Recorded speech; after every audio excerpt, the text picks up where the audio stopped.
आज अगस्ट 14 तारीख चलतु जान आज दिन सबकि टॉप न्यूज अपडेट देश विदेश आरंभ कर ओडिशार समस्त गुरुत्वपूर्ण खबर जानीपर आज भिडियो न्यूज देखा पूर्व आपण अनुरोध आपण मैंने प्रत्येक दिन 45 मिनट व्यायाम करूँ आउ निजक फिट रखु आउ कैंसर भली बड़ रोग को निज ठार दूरे दिंतु आमको हृदय भल पाते न्यूज गोटे लाइक कर चैनल को सब्सक्राइब कर दिंतु चलतु नजर पकड़ आज प्रथम खबर उपर आज प्रथम खबर दिल्ली ओडिशा सरकार घोषणा भुवनेश्वर पुरी रास्ता हम 6 लेन यातायात सुविधा निमंते भुवनेश्वर पुरी यातायात राजपथ को 6 लेन कर केंद्र सड़क परिवहन और राजपथ मंत्री नितिन गडकरी आलोचना पर दिल्ली यह सूचना देते मुख्यमंत्री मोहन चरण माझी।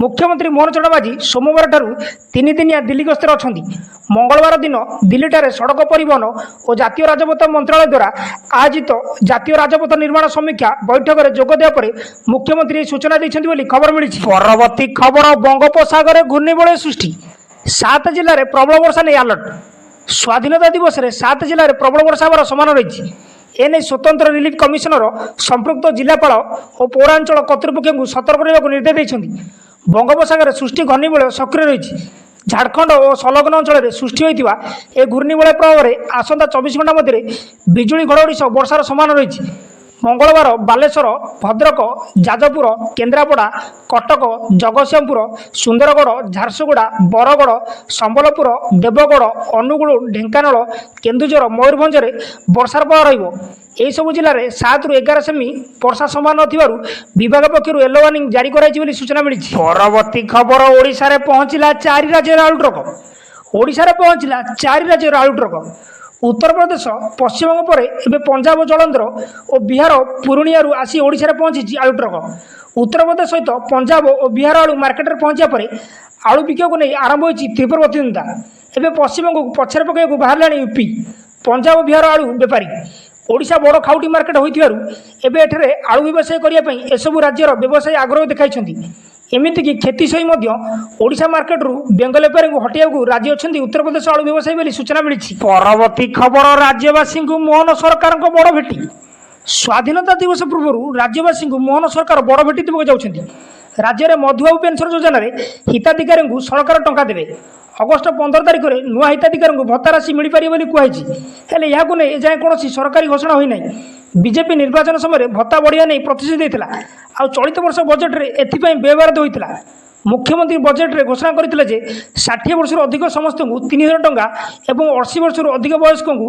3500 भत्ता मिल सरकार राज्य में मधुबाबू पेंशन योजना हिताधिकारी संख्या बढ़ाई पूर्वर 28 लाख 61,000 हिताधिकारी थिबा बेले एबे 4 लाख 13,000 को वृद्धि होईछि तेबे अगस्ट 15 तारिख में नुआ हिताधिकारी को भत्ता राशि मिलियो बोली सूचना मिली। परवर्ती खबर चाषी को पाई खुशी खबर एई दिन मिलिबो सीएम किसान टंका कालिया योजना और सीएम किसान योजना हिताधिकारी तालिका नहीं द्वंद्व मध्य आसला खुशी खबर चाषी को टंका देवे मोहन सरकार नुआखाई अवसर में चाषी को मिलिबो सीएम किसान योजना टंका एने समस्त प्रस्तुति चूड़ांत शेष पर्यायर पहुंची मंजूर पर मुख्यमंत्री निकट को फाइल पठाଯିବ बोली सूचना मिली मुख्यमंत्री फाइल रे दस्खत करिया परे चाषी खाता को जीव सीएम किसान टंका बोली सूचना मिली। परवर्ती खबर सुभद्रा योजना को नहीं बड़ बयान देले उपमुख्यमंत्री सुभद्रा योजना को नहीं बड़ बयान देले उपमुख्यमंत्री प्रभाती परिडा उपमुख्यमंत्री कहते सुभद्रा योजना नहीं महिला को भ्रमित करंतु नहीं एएसओपी न आसिया पर्यंत महिला मानक भ्रमित न करने से परामर्श देते आवेदन प्रक्रिया अति सरल करा कई भ्रमित हूँ ना बोली प्रभाती परिडा कहते साधारण लोक मतामत पर सुभद्रा एएसओपी सार्वजनीन हम सेप्टेम्बर 17 प्रधानमंत्री द्वारा हिताधिकारी को दिज्व सुभद्रा योजना एएसओपी प्रस्तुत सरी लोकों मतामत को अपेक्षा कराई सारा राज्य में 10टी क्लस्टर लोक मतामत नि सूचना मिली। परवर्ती खबर बांग्लादेश में घोर आर्थिक संकट श्रमिकों को दैनिक मजूरी देवाक नहीं हिंसा पर बांग्लादेश में देखाई राजनैतिक अस्थिरता जो सेठारे बड़ धरण नगद संकट देखाई बर्तमान बांग्लादेशर व्यवसायी मैंने नगद भाव सम्मुखीन होती जेहेतु शेख हसीना नेतृत्वाधीन सरकार पतन पर अनिश्चितता को दृष्टि रखी बांग्लादेश केंद्रीय बैंक रु 2 लाख टंका नगद प्रत्याहार सीमा धार्य कराई এই কারণରୁ ଏବେ ସେଠାରେ ବ୍ୟବସାୟୀମାନେ ଶ୍ରମିକଙ୍କୁ ଦୈନିକ ମଜୁରୀ ପ୍ରଦାନ କରିବା ନେଇ ସମସ୍ୟାରେ ପଡ଼ିଛନ୍ତି। ସୋମବାର ଏକ ଗଣମାଧ୍ୟମ ରିପୋର୍ଟରୁ ଏହି ତଥ୍ୟ ସାମ୍ନାକୁ ଆସିଛି ବୋଲି ପରବର୍ତ୍ତୀ ଖବର। ରାଜ୍ୟରେ ସାମାଜିକ ବିଶୃଙ୍ଖଳାକୁ ନେଇ ଦୁଃଖ ପ୍ରକାଶ କଲେ ନବୀନ।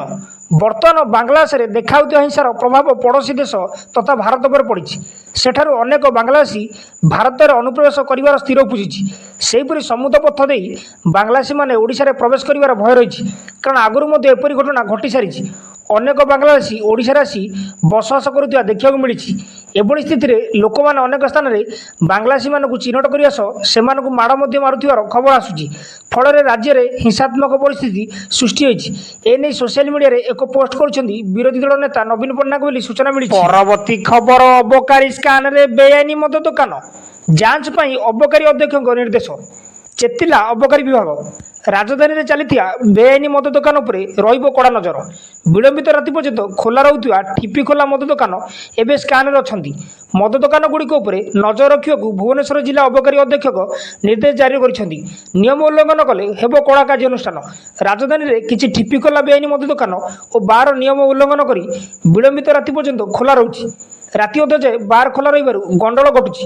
ଏହାକୁ ନେଇ ସାଧାରଣ ଅନେକ ଅସନ୍ତୋଷ ଓ ଅଭିଯୋଗ ଆସୁଛି। କେବଳ ସେତିକି ନୁହେଁ, କିଛି ଲାଇସେନ୍ସ ପ୍ରାପ୍ତ ଠିପି ଖୋଲା ମଦ ଦୋକାନ ବେଆଇନ ଭାବେ ଧାର୍ଯ୍ୟ ସମୟ ପରେ ମଧ୍ୟ ବିଳମ୍ବିତ ରାତି ଯାଏଁ ବାର୍ ଡ୍ୟାନ୍ସମାନଙ୍କୁ ନିୟୋଜିତ କରିବା ସହ ମ୍ୟୁଜିକାଲ କାର୍ଯ୍ୟକ୍ରମ ଜାରି ରଖୁଥିବା ଅଭିଯୋଗ ହୋଇଛି ବୋଲି ସୂଚନା ମିଳିଛି। ପରବର୍ତ୍ତୀ ଖବର। ବ୍ରହ୍ମପୁରରୁ ତଡ଼ା ହେବେ ବାଂଲାଦେଶୀ ଅନୁପ୍ରବେଶକାରୀ, ଆସିଲା ନିର୍ଦ୍ଦେଶ। ବ୍ରହ୍ମପୁର ସହରରୁ ବାଂଲାଦେଶୀ ଅନୁପ୍ରବେଶକାରୀଙ୍କୁ ଚିହ୍ନଟ କରି ସେମାନଙ୍କୁ ବିତାଡ଼ିତ କରିବାକୁ ବ୍ରହ୍ମପୁର ଏସ୍ପିଙ୍କୁ ସୋମବାର ଏକ ଦାବିପତ୍ର ପ୍ରଦାନ କରାଯାଇଛି।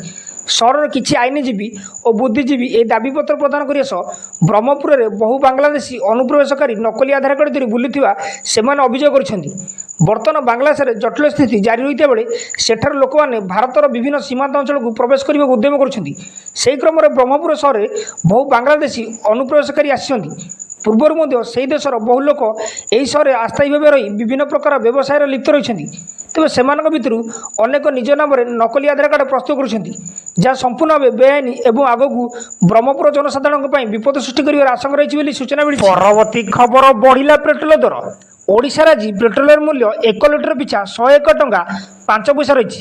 ସେହିପରି ଡିଜେଲ 1 ଲିଟର ପିଛା 92 ଟଙ୍କା 62 ପଇସା ରହିଛି।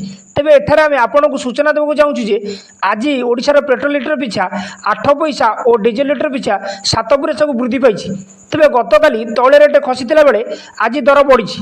ତୈଳ ଦର ବୃଦ୍ଧି କାଟ୍ କରିବାକୁ ବହୁବାର ଦାବି ହୋଇଥିଲେ ମଧ୍ୟ ସରକାର ଏଥିପ୍ରତି ଧ୍ୟାନ ଦେଉନଥିବା ଦେଖିବାକୁ ମିଳିଛି, ଯାହାକୁ ନେଇ ସାଧାରଣ ଲୋକଙ୍କ ମଧ୍ୟରେ ଅସନ୍ତୋଷ ବୃଦ୍ଧି ପାଇବାରେ ଲାଗିଛି ବୋଲି ସୂଚନା ମିଳିଛି। ପରବର୍ତ୍ତୀ ଖବର। ମଧ୍ୟାହ୍ନ ଭୋଜନରେ ମାରିଲା ଘଡ଼ଘଡ଼ି, 30 ଛାତ୍ରଛାତ୍ରୀ ଆହତ। ଗଞ୍ଜାମ ଜିଲ୍ଲା ଭଞ୍ଜନଗର ବ୍ଲକ ଗାଲେରୀ ଅଞ୍ଚଳରେ ମଙ୍ଗଳବାର ଅପରାହ୍ନରେ ଘଡ଼ଘଡ଼ି ସହ ବର୍ଷା ହୋଇଥିଲା। ଫଳରେ ବଜ୍ରପାତ ଯୋଗୁଁ ଗାଲେରୀ ହାଇସ୍କୁଲର 30ରୁ ଉର୍ଦ୍ଧ୍ୱ ଛାତ୍ରଛାତ୍ରୀ ଆହତ ହୋଇଛନ୍ତି। ସେଥିମଧ୍ୟରୁ 5 ଜଣଙ୍କ ଅବସ୍ଥା ଗୁରୁତର ଥିବା ଜଣାପଡ଼ିଛି। ଆହତମାନଙ୍କ ଚିକିତ୍ସା ଗାଲେରୀ ମେଡ଼ିକାଲରେ ଚାଲିଛି। ମେଡ଼ିକାଲ ଅଫିସର ଡକ୍ଟର ଭଗବାନ ସାହୁ, ଡକ୍ଟର ନିଶିକାନ୍ତ ନାୟକ ଛାତ୍ରଛାତ୍ରୀମାନଙ୍କ ଚିକିତ୍ସା କରୁଛନ୍ତି। ଘଟଣାକୁ ପ୍ରକାଶ ଯେ ଆଜି ମଧ୍ୟାହ୍ନ ଭୋଜନ ସମୟରେ ଛାତ୍ରଛାତ୍ରୀମାନେ ଏଣେତେଣେ ଘୁରି ବୁଲୁଥିଲେ। ଏହି ସମୟରେ ବଜ୍ରପାତ ମାରିବାରୁ 30ରୁ ଉର୍ଦ୍ଧ୍ୱ ଛାତ୍ରଛାତ୍ରୀ ଅଚେତ ହୋଇ ତଳେ ପଡ଼ିଥିଲେ। ଏହାପରେ ବିଦ୍ୟାଳୟ କର୍ତ୍ତୃପକ୍ଷ ସେମାନଙ୍କୁ ଚିକିତ୍ସା ପାଇଁ ଗ୍ୟାଲେରୀ ମେଡ଼ିକାଲରୁ ଆଣିଥିଲେ। ସେଥିମଧ୍ୟରୁ 5 ଜଣଙ୍କୁ ଭଞ୍ଜନଗର ଚିକିତ୍ସା ପାଇଁ ପଠାଯାଇଥିବା ଜଣାପଡ଼ିଛି। ଏହି ଘଟଣା ପରେ ଛାତ୍ରଛାତ୍ରୀମାନେ ଆତଙ୍କିତ ହୋଇପଡ଼ିଛନ୍ତି ବୋଲି ସୂଚନା ମିଳିଛି। ପରବର୍ତ୍ତୀ ଖବର। ଚମକେଇଲା ଆଜିର ସୁନା ଦର। ଆଜି ସୁନା ମୂଲ୍ୟରେ ବଡ଼ ପରିବର୍ତ୍ତନ ଘଟିଛି। ଆଜି ଭାରତୀୟ ବଜାରରେ 24 କ୍ୟାରେଟ୍ ସୁନା ଦର 10 ଗ୍ରାମ ପ୍ରତି 70,590 ଟଙ୍କା ହୋଇଥିଲା ବେଳେ 22 କ୍ୟାରେଟ୍ ସୁନା ଦର 10 ଗ୍ରାମ ପିଛା 64,710 ଟଙ୍କା ରହିଛି। ସେହିପରି ଭୁବନେଶ୍ୱରରେ 22 କ୍ୟାରେଟ୍ ସୁନା ଦର 64,710 ଟଙ୍କାରେ ପହଞ୍ଚିଥିଲା ବେଳେ 24 କ୍ୟାରେଟ୍ ସୁନା ଦର 70,590 ହୋଇଛି ବୋଲି ସୂଚନା ମିଳିଛି। ଖବର। ସଜେଇ ହେଉଛି ଲାଲକିଲ୍ଲା। 10,000 ପୁଲିସ 700 ଏଆଇ କ୍ୟାମେରା ନିୟୋଜିତ। ଦିନକ ପରେ ଦେଶ ପାଳିବ 78ତମ ସ୍ୱାଧୀନତା ଦିବସ। ଲାଲକିଲ୍ଲାରୁ ପତାକା ଉତ୍ତୋଳନ କରି ଦେଶବାସୀଙ୍କୁ ସମ୍ବୋଧିତ କରିବେ ପ୍ରଧାନମନ୍ତ୍ରୀ ନରେନ୍ଦ୍ର ମୋଦି। ଏଥିପାଇଁ ସଜେଇ ହେଉଛି ଲାଲକିଲ୍ଲା। ବ୍ୟାପକ ପ୍ରସ୍ତୁତି ଆରମ୍ଭ କରିଦେଇଛି ଦିଲ୍ଲୀ ପୁଲିସ। ସୁରକ୍ଷାକୁ ଦୃଷ୍ଟିରେ ରଖି ଦିଲ୍ଲୀ ପୁଲିସ ପକ୍ଷରୁ ବ୍ୟାପକ ପଦକ୍ଷେପ ନିଆଯାଉଛି।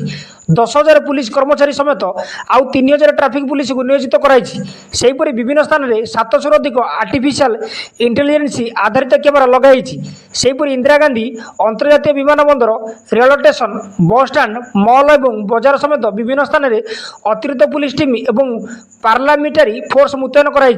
स्वाधीनता दिवस अवसर में ट्राफिक नियंत्रण करने 3,000 अधिक ट्राफिक पुलिस कर्मचारी नियोजित हेबे।